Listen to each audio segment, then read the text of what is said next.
فکر میکنم که امشب هم فرصت تقریبا میشه گفت منحصر به فردیه که رو در رو میتونیم گفتگو بکنیم، برای که ایشون معمولا کمتر وارد چنین عرصه‌ای میشن. آقای دکتر سلام.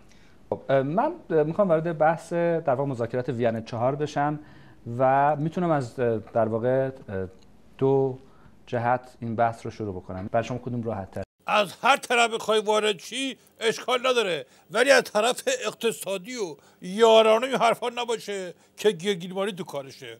حقوق بشر هم که اصلا صحبتش نکن، بحث موشکی هم موقوف. میخواد از طرف خودی شروع کنم. از وضعیت اقتصادی فقط همین برات بگم که داستانهای مختلفی تو همین مدت پیش اومده. کجا پیش اومده؟ مثلا تو شمال چند وقت پیش یه ماهیگیری یه ماهی گرفته بود، آورده بود خونه که بپزه بخوره. دید که گاز تو خونه نیست، آردم نیست، روغنم نیست، نمک و فلفلم نیست. دید خب فایده نداره که، برگشت این ماهیه رو انداخت تو آب. ماهی هم سرش از تو آب آورد بیرون، گفت روحانی متشکریم.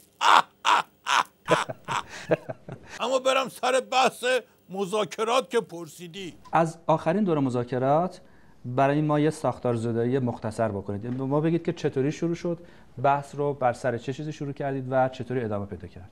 پیچ با پنجه به اضافه یک نیست، پیچ تو خود نظامه. کجا بوده مثلا مقام عظما روز قبل از مذاکرات این دور گفت گره نزنیم به لغو تحریما. یعنی چی؟ یعنی بذاری یه قلوب زهر راحت از گلومون بره پایین دیگه. روز بعد اینا گره ها رو بیشتر کردن، گره قاطری زدن. اگه حالیت باشه که چی دارم میگم. معمولا انتقاداتی کم و بیش مطرح میشد و گاهی اوقات دلخوری از طرفین هم دو طرف دیده میشد. این روزا نظام اساسی هر کیه، به هر کی پر و بال بدی به جای که باهات پرواز بکنه واسه دم در میاره. مقام عظمای بدبخت رو نگاه بکن، رو هر کسی دست گذاشت اون رو مقام عظما پا گذاشت. همین شریعت مداری و خود مقام عظما پر و بال بهش داده، حالا طرفو یابو برداشته تره خورده میکنه واسه مقام عظما. بدبختی رو نگاه کن. احترام گذاشتن به بعضیا مثل تکون دادن پارچه قرمز جلوی گاوه.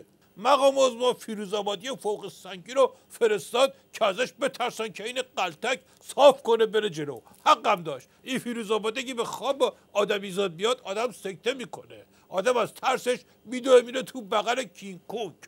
به ایشون گفتم که مقام عظما این فیروزآبادی شعور درست حسابی نداره ها، اینو میفرستین ممکنه یهو قضیه برگرده بخوره تو پوز خودت. جایی بوده که ایشون نظر شما رو بپذیره؟ آره شده، ولی این دفعه نپذیرفت، دوباره خورد تو پوز خودشون. فیروزآبادی رفت گفت هر کی نمیدونم حرف عظما رو گوش نکنه گوششو میجوام و اینا. فرداش معاون جزایری گفتش که زر مفت نمیخواد بزنی، تو برخورد میکنی ما خودمون برخورد میکنی باهات. یعنی میخوام بگم که این جزایری حسابی پوز فیروزآبادی رو خراب کرد. مرحوم عوضی همیشه میفرمودن مثلا بهادر عرض میکردم، بله میگفتن که طرف به هم اتاقیش گفت چرا وقتی دعوامون میشه تو عصبانی نمیشی؟ یارو گفت خودم رو کنترل میکنم، بعد میرم سینک ظرفشویی رو میشونم دلم خنک میشه. طرف گفت چه ربطی داره؟ هم اتاقیش گفت آخه با مسواک تو میشونم. یعنی میخوام بگم که دلواپسام هر چقدر فزرتی باشن ولی خب تو نظام همین فزرتی هم برای خودشون شاخی هستن. وضعیت عظما با این دلواپسا خیلی خراب شده. مرحوم عبدی همیشه میفهمودن بزن بهادر عرض میکردن، بله میفهمودن که بعضی وقتا یکی یه طوری میسوزونتت که 1000 نفر نمیتونن خاموشت کنن، بعضی وقت هم یکی یه طوری خاموشت میکنه که 1000 نفر هم نمیتونن روشنت کنن. مقام عظما رو هم سوزوندن هم خاموش کردن. به هر حال فضای روانی این 2-3 روز گذشته چنین حکایت میکرد که چیزی در واقع عاید هیچ کدوم از طرفین نشده. شما معتقد هستید که مذاکرات مفید بوده در وین 4؟ ولکن بابا، من هر چی میگم تو درست نمیفهمی. میگم مشکل اصلا اونجا نیست که عظما فیروزآبادی رو با خودش یکی کرد، با هم فایده نکرد. دلواپسا یه شهر رفتن تو 3 تا شهر برنامه گذاشتن.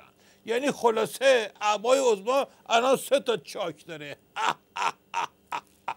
فیروزآبادی که برای مقام الزام مسئله حل میکنه. بعضی هستن این قطار شهر بازی میمونن، باشون میچرخی، بدم نیست، سوارشون هم میشی، اما باشون به جایی نمیتونی برسی. با آقای دکتر ظریف کار کردن آسونه یا سخته؟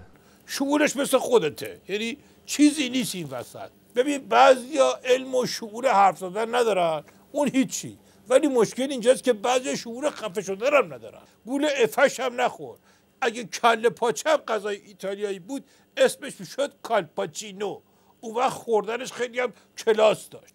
تو مذاکرات هر دفعه این ظریف میره کارش اینه، چون شرمایاب که نداره، سنگ پای قزوین هم که 3 اخطاره میکنه، میره راحت تو جلسه 5+1 میگه خب حالا از اول برام تعریف کنیم ببینیم چی شد. میگه این دفعه آخر اون خانم کاترین گریه کرده رفته بیرون.